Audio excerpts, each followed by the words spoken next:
बिस्मिल्लाहिर्रहमानिर्रहीम अस्सलामु अलैकुम। लाखों करोड़ों दुरूदो सलाम मोहम्मद मुस्तफ़ा सल्लल्लाहु अलैहि वसल्लम और आले मोहम्मद पर। मैं हूँ उमर दराज गोंदल और आप मेरा यूट्यूब चैनल देख रहे हैं। पाकिस्तान के अंदर हालात इस वक्त अंदरूनी तौर पे ठीक नहीं हैं। उसकी वजह क्योस है, एक इस किस्म की सिचुएशन है। लोगों को ये लग रहा है कि हुकूमत कंट्रोल कर लेगी, नहीं करेगी, इंतशार फैलेगा, नहीं फैलेगा। इन सारी बातों को लेके इस वक्त लोगों के दरमियान थोड़ी सी परेशानी ज़रूर है, बिलखुसूस पंजाब के अंदर। लेकिन जो इस वक्त हमारे पास खबर आई है वो खबर बहुत बड़ी है, एक बड़ा ब्रेक थ्रू हुआ है और इससे तवक्को की जा सकती है कि शायद कोई ऐसा काम होने जा रहा है या कोई ऐसा स्टेप लिया जा रहा है जिससे ये मसला हल हो सकता है। मैं आपको सबसे बड़ी खबर जो आज की है, जो इस वक्त आपको शायद बहुत सारे लोग नहीं भी दे रहे होंगे और टीवी स्क्रीन्स के ऊपर भी ये खबर आपको नजर नहीं आएगी, लेकिन पूरी क्रेडिबिलिटी के साथ, पूरे सोर्स के साथ ये खबर आपको देंगे कि तहरीके लब्बैक पाकिस्तान के सरबरा खादिम हुसैन रिजवी के बेटे साद रिजवी को जेल से निकाल लिया गया है और उनको जेल से निकाल के अब इस्लामाबाद पहुंचा दिया गया है। इस्लामाबाद कहां पे पहुंचाया गया है, इस्लामाबाद के अंदर क्या होने जा रहा है या इस वक्त चल क्या रहा है, और फिर उनको जेल से क्यों निकाला गया है? क्या साद रिजवी की जान को खतरा था? क्या तहरीके लब्बैक के जो कारकुनान हैं वो जेल के ऊपर हमला करने वाले थे, या फिर साद रिजवी को बुला के वहां पे कह दिया गया है कि अब ये है वो रेड लाइन जो क्रॉस हो गई है, इसके बाद अब फर्दर मामला हल करना है तो करें वरना फिर एक्शन होगा। मैं इसके ऊपर बात डिटेल के साथ करूंगा। दूसरी बात है कि उलमा जो हैं वो भी मैदान में आ गए हैं। मुख्तलिफ उलमा ने आर्मी चीफ से मुदाखलत करने की अपील की है। मुफ्ती मुनीबुर रहमान साहब जैसे लोग हैं, उन्होंने कहा है कि थोड़ा सा समझदारी से काम लेना होगा। और आखिर में विफाकी वुज़रा के रवैये के ऊपर बात करनी है। तहरीक इंसाफ के बहुत सारे लोग सिचुएशन को हैंडल नहीं करते या दीवार के उस पार नहीं देखते कि वो सिर्फ एक ट्वीट कर देते हैं या बोल देते हैं, उसका असर क्या पड़ता है या इम्पैक्ट क्या पड़ता है शायद उसको उनका अंदाजा नहीं होता, ना उनको ये एहसास होता है कि उनके ऊपर कितनी बड़ी जिम्मेदारी है, उनके ऊपर कितना बड़ा उनके पास ओहदा है। ये मैं तमाम तफसीलात आपकी खिदमत में पेश करूंगा। लेकिन अगर आपने अभी तक चैनल सब्सक्राइब नहीं किया और आप चाहते हैं कि आपको मुस्तनद और बरवक्त खबरें मिलती रहें तो हमारा चैनल सब्सक्राइब कर लीजिए, बेल आइकन के ऊपर क्लिक कर लीजिए ताकि हमारी आइंदा आने वाली वीडियोस बर वक्त आप तक पहुंच रहे। 12 रबीउल अव्वल से लेकर अब तक मामला हल होता हुआ नजर नहीं आ रहा। लाहौर के यतीम खाना चौक से मामला शुरू हुआ जब तहरीक लब्बैक पाकिस्तान ने 12 रबीउल अव्वल का जुलूस जैसे ही खत्म हुआ, जो शुरका थे उनको वो वहां पे बैठ गए जहां पे जो मस्जिद भी है, और उसके अलावा उन्होंने कहा जी हम चाहते ये हैं कि सबसे पहले तो साद रिजवी को रिहा करो और दूसरा ये है कि जो फ्रांस का सफीर है पाकिस्तान के अंदर उसको निकाला जाए। उसके जवाब में मामला चूंकि हाई कोर्ट ने कहा था कि रिहा करो, तो उसके बाद गवर्नमेंट जो है उसके खिलाफ अपील में चली गई, तो मामला वो साद रिजवी की रिहाई वाला जो है वो लटक गया। अब जो सफीर वाला मामला है, हुकूमत ये कह रही है, कल भी शेख रशीद ने यह दावा किया कि उसको छोड़ना या निकालना ये हमारे बस की बात नहीं है, क्योंकि सफीर तो पाकिस्तान में है ही नहीं।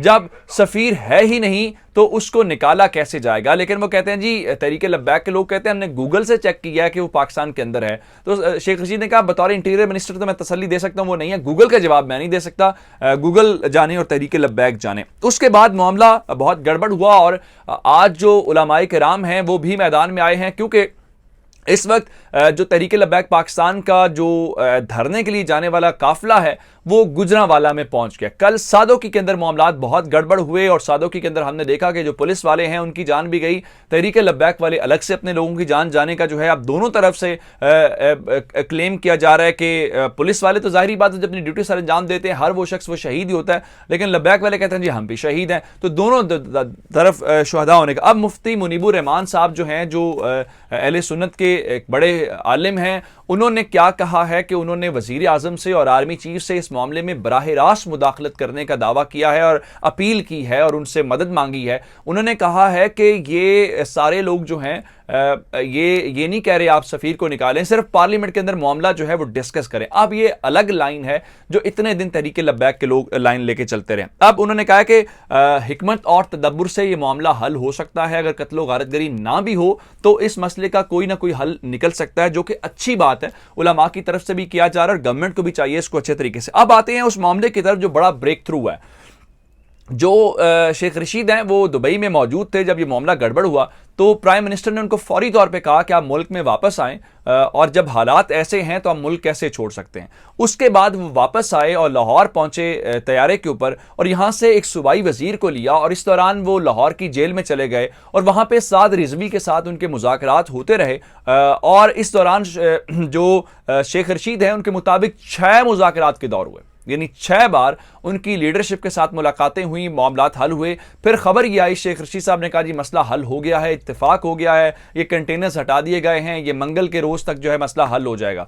तो लोगों ने सुख का सांस लिया। लाहौर के अंदर जो मोबाइल सर्विस, इंटरनेट सर्विस बंद थी वो भी बहाल हो गई, तो हमने यही समझा कि मामला हल हो गया है। लेकिन बाद में क्या हुआ कि दोबारा से खंदकें खोद दी गई, दोबारा से जो जीटी रोड के ऊपर कंटेनर्स लगा दिए गए, अब रोड्स बंद हैं। अब उसके बाद आज जुमेरात के दिन एक जो बड़ी खबर इस्लामाबाद से हमारे पास एक क्रेडिबल सोर्स की आई है, वो खबर ये है कि जो साद रिजवी जेल के अंदर कैद हैं उनको आज लाहौर की जेल से निकाल लिया गया है, और उनको जेल से निकालने के बाद विफाकी दारुल हुकूमत इस्लामाबाद के अंदर पहुंचा दिया गया है।